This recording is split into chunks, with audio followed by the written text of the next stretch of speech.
Hello friends, આજે આપણે ધોરણ 7 વિષય ગણિત ગાલા સ્વાધ્યાયપોથીમાં ચેપ્ટર નંબર 12 સમિતિનું સોલ્યુશન જોઈશું। જો વિદ્યાર્થી મિત્રો હજુ સુધી આપણી ચેનલને સબસ્ક્રાઇબ ના કરી હોય તો કરી લેજો, બાજુમાં આવેલા બેલ આઇકન દબાવી લેજો જેથી આવનારા વિડીયો નોટિફિકેશન તમને મળતું રહે। ચાલો આપણે સોલ્યુશન જોઈ લઈએ। પ્રશ્ન નંબર 1 ખાલી જગ્યા છે, તો પહેલી ખાલી જગ્યા સમબાજુ ત્રિકોણને ખાલી જગ્યા સમિતિ રેખાઓ હોય છે, તો જવાબ આવશે 3। ચોથું ચોરસ ने खाली जग्या सममिति रेखाओं होय छे, तो जवाब आवशे 4।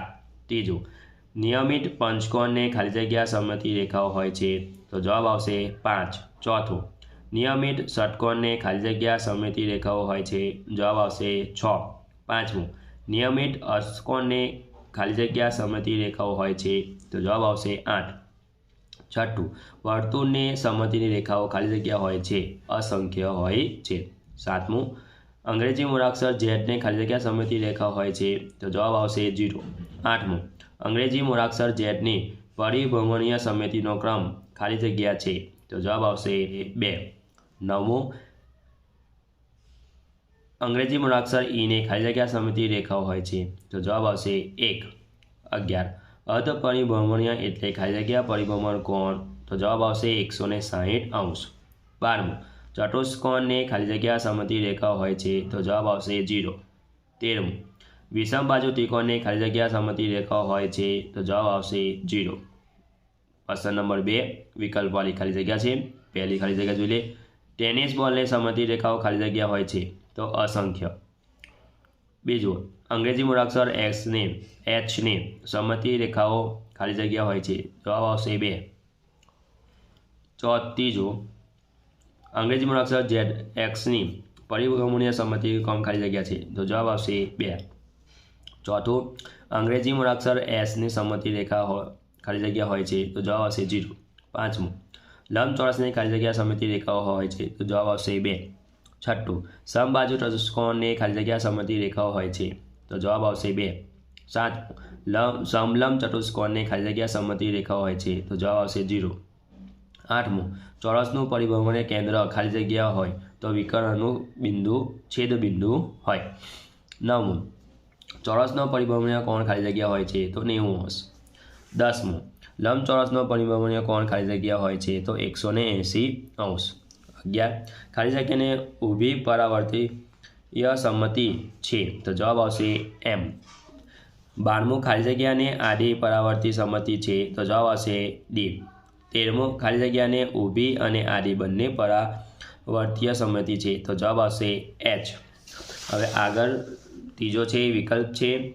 પ્રશ્ન તો પહેલું જોઈ લે અર્ધવર્તુળનું પરિભ્રમણ કેન્દ્ર ખાલી જગ્યા હોય છે, જવાબ આવશે અહીંયા C વ્યાસનું મધ્યબિંદુ। બીજું નિયમિત ષટકોણને પરિભ્રમણીય કોણ ખાલી જગ્યા હોય છે, જવાબ આવશે A 60। ત્રીજું સમબાજુ ત્રિકોણનો પરિભ્રમણીય કોણ ખાલી જગ્યા હોય છે, તો જવાબ આવશે D 120। चौथું નિયમિત ષટકોણને સમમિતિ રેખા ખાલી જગ્યા હોય છે, જવાબ આવશે C 6। પાંચમું ત્રણ પાંખિયાના પંખાની પરિભ્રમણીય સમમિતિ રેખા ખાલી જગ્યા હોય છે, તો જવાબ આવશે C 3। છઠ્ઠું ખાલી જગ્યાને એક જ સમમિતિ રેખા હોય છે, તો જવાબ આવશે C અર્ધવર્તુળ। સાતમું વિષમભુજ ત્રિકોણને પરિભ્રમણીય કોણ ખાલી જગ્યા હોય છે, તો જવાબ આવશે D 360। આઠમું પૂર્વ પરિભ્રમણીય એટલે ખાલી જગ્યા પરિભ્રમણીય કોણ, તો જવાબ આવશે D 360। ચોથું જોઈ લે નીચેનામાંથી સમમિતિ રેખા દોરો। અહીંયા પણ ચોરસ આપેલો છે, તો આ રીતે સમમિતિ રેખા દોરવાની રહેશે। તમારા વિદ્યાર્થી મિત્રો પેન્સિલથી દોરવાની રહેશે। એ જ રીતે લંબચોરસની આપેલી છે, એ જ રીતે વર્તુળ, એ રીતે અહીંયા ચતુષ્કોણ છે, અહીંયા પંચકોણ છે અને અહીંયા છે ષટકોણ। આ રીતે પરિભ્રમણીય સમમિતિ રેખા તમારે દોરવાની છે। પાંચમું જોઈ લે નીચેના પ્રશ્નનો જવાબ આપો। તો પહેલો પ્રશ્ન છે ઊભી પરાવર્તી સમમિતિ હોય તેવી અંગ્રેજી મૂળાક્ષરો લખો, તો જવાબ આવશે A H I M O T U V W X Y। બીજું આડી પરાવર્તીય સમમિતિ હોય તેવા અંગ્રેજી મૂળાક્ષર લખો, તો B C D E H I O X। ત્રીજું ઊભી અને આડી બંને પરાવર્તીય સમમિતિ હોય તેવી અંગ્રેજી મૂળાક્ષર લખો, H I O અને X। છઠ્ઠું પ્રતિબિંબિત એટલે સમમિતિ રેખાને આધારે ચિત્ર પૂરો કરો। વિદ્યાર્થી મિત્રો અહીંયા તમારે પેન્સિલની મદદથી ચિત્ર દોરવાના છે કે એનું જેવું પ્રતિબિંબ પડે છે સામે એ રીતે દોરવાનું છે, તો અહીંયા પેન્સિલની મદદથી તમારે દોરવાનું રહેશે।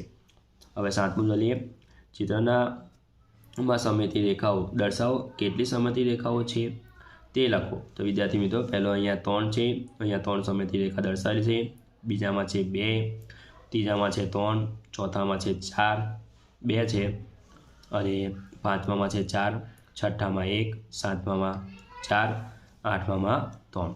હવે આગળ પ્રવૃત્તિ જોઈએ. પ્રતિબિંબિત સમમિતિ રેખાને આધારે ચિત્ર પૂરો કરો. તો વિદ્યાર્થી મિત્રો અહીંયા આપણે ચિત્ર દોરેલા છે, તમારે પેન્સિલથી મદદથી ચિત્ર દોરવાના રહેશે. જો વિદ્યાર્થી મિત્રો આ મારો વિડીયો ગમ્યો હોય તો લાઈક કરજો, તમારા ફ્રેન્ડ સાથે અચૂકથી શેર કરજો.